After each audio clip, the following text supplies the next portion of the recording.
15 years ago, I made the biggest mistake of my life. At 14, I ran from responsibility, abandoned a pregnant girl, and never looked back.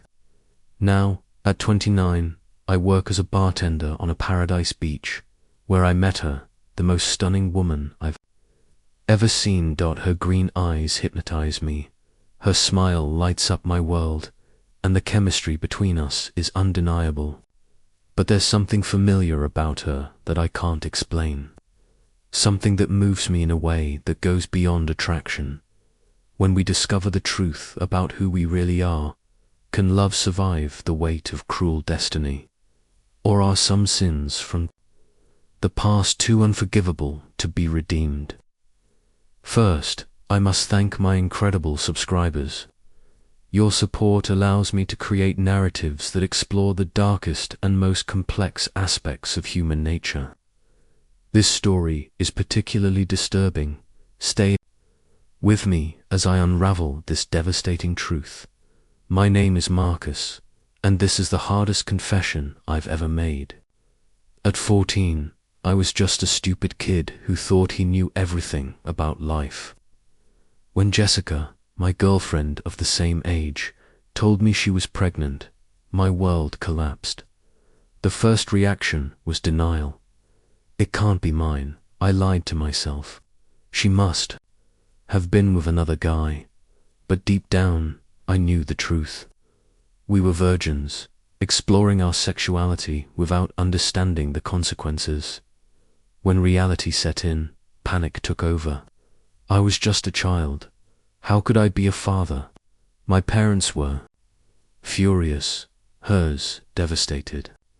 The weight of responsibility was too overwhelming for my teenage mind to process. So I did the most cowardly thing possible. I ran, literally, one morning. I took what little money I had, left a note saying I was leaving, and never came back.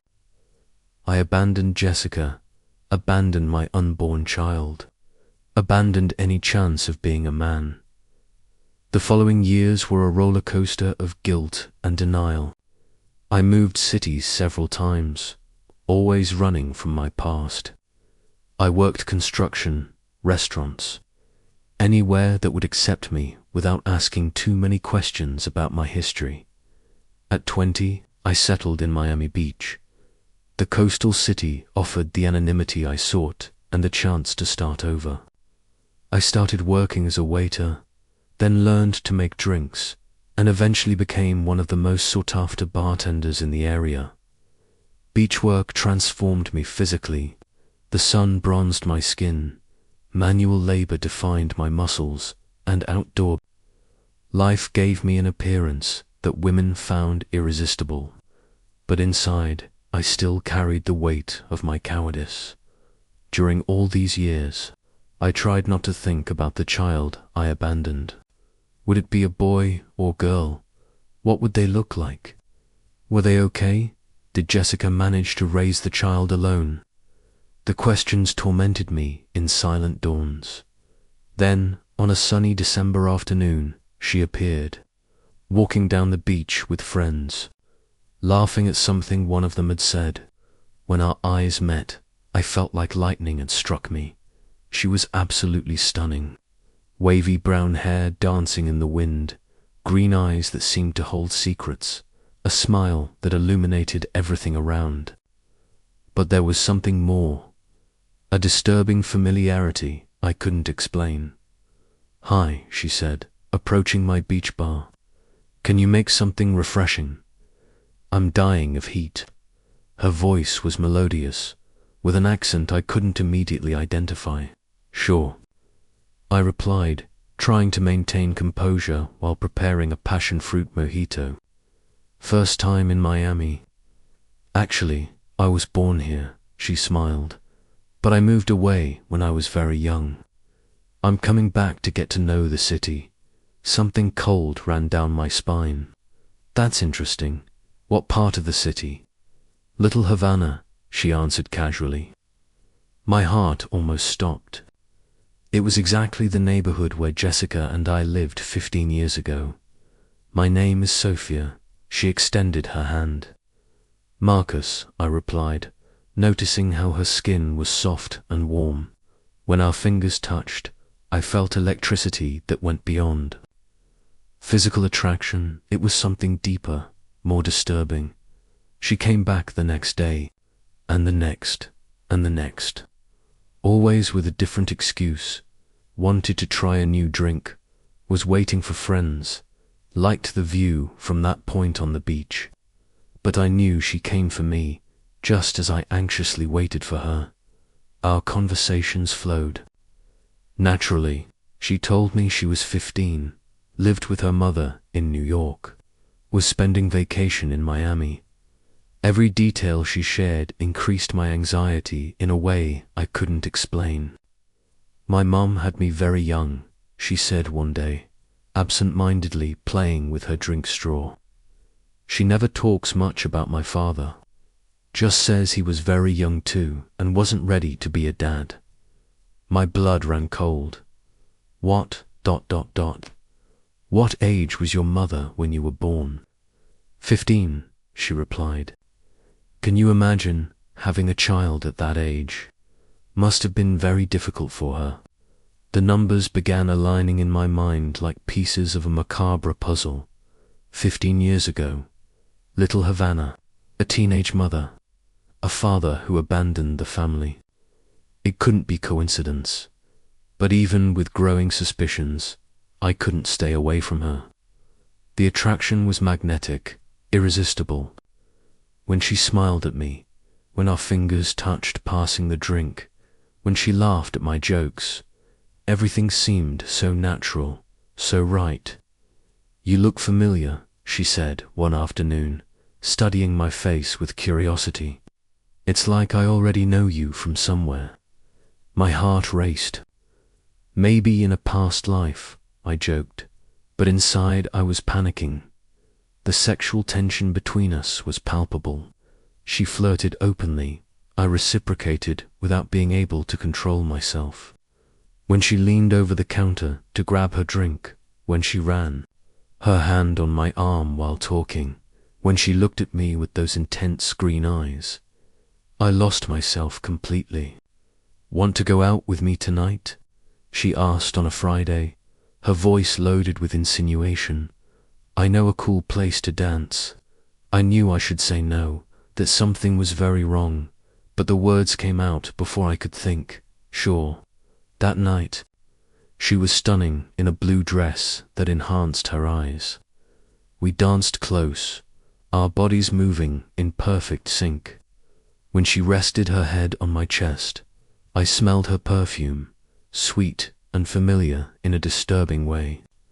Marcus, she whispered in my ear while we danced. You make me feel things I've never felt before. Her words were like fire on my skin. I knew I was crossing a dangerous line, but I couldn't stop. When I took her home, she invited me up. My mom is traveling for work, she said, her eyes shining with unspoken promises. Every fiber of my being screamed something was wrong, but attraction was stronger than reason. In her apartment, everything seemed too familiar. The photos on the wall, the decoration, even the smell of the house, everything reminded me of something I couldn't identify. But when she approached me, all rational thoughts disappeared. Wait, I said, holding her shoulders when she tried to kiss me. I need to ask you something. What's your mother's name? She looked at me, confused. Jessica. Why? The world crumbled around me. Jessica, what? My voice came out as a whisper. Jessica Rodriguez, she replied, now visibly worried. Marcus, are you okay? You went pale. I couldn't breathe. It was her. It was my daughter. I need to go. I stammered, pulling away from her as if she were burning. Did something happen? She asked, confused and hurt. Did I do something wrong? No, I lied. It's complicated. I just... need to go. I ran out of the apartment like a possessed man. On the street, I vomited until there was nothing left in my stomach. The reality was too devastating to process. I had fallen in love with my own daughter. I had desired the child I abandoned. The following days were hell. Sophia showed up at the bar every day, trying to understand what had happened. "Please, explain to me," she begged. I thought we had something special. How could I explain without destroying her life too? "It was just a summer fling," I lied, each word cutting my heart like a blade. "You're too young. You should be with guys your age." I saw the pain in her eyes, the same pain I had caused her mother 15 years ago. But she didn't give up easily. "I know you felt the same thing I did," she insisted. "The connection between us is real. You can't deny that." And she was right. The connection was real, but in a way she could never imagine. One night, she showed up drunk at the bar. "Why are you doing this to me?" she cried. "I fell in love with you, Marcus, for real. Seeing my daughter suffer because of me was indescribable torture."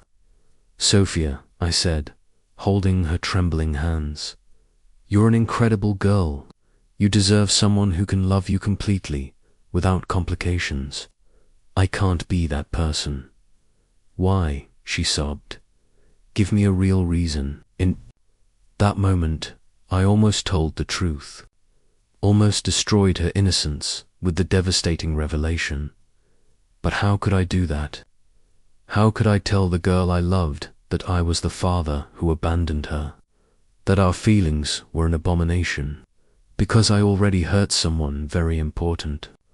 "Once," was all I could say, "and I can't risk hurting you too."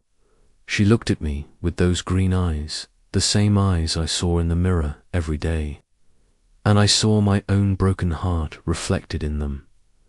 At the end of vacation, she returned to New York. We didn't say goodbye. She simply disappeared, leaving only a note at the bar. "Thank you for teaching me that love can hurt more than anything in the world. I'll never forget you." Now, 6 months later, I live with the weight of 2 sins, the original abandonment and this forbidden passion. I know I should tell the truth to Jessica, to Sophia, to someone. But how do I explain that destiny conspired to create the cruelest situation possible? Sometimes I wonder if this was divine punishment, if the universe decided my cowardice deserved supreme torture, falling in love with the daughter I abandoned, feeling for her what I should never feel. Sophia sends me messages occasionally, photos of New York, updates about the college she started, small details of the life I should have followed from the beginning. Each message is a dagger in my heart. "I still think about you," she wrote last week.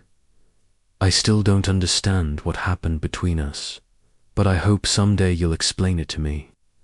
How can I explain that our love was impossible from the moment she was born? The worst part is that even knowing the truth, I still miss her. I still dream of her green eyes, still remember her perfume, still feel the electricity of her touch. It's a torture I'll carry forever. This is my confession, my burden, my eternal punishment. I'm the man who abandoned his daughter twice. First, when she was a baby, then when I fell in love with her without knowing who she was. Some mistakes are too big to be forgiven, even by time. If you're listening to this and have children you abandoned, find them. Know them. Don't let destiny play with your lives the cruel way it played with mine, because some truths are too heavy to be carried alone. And if you're Sophia, if by chance you're listening to this, forgive me for everything you deserved. A better father, deserved true love, deserved a life without the shadows of my mistakes.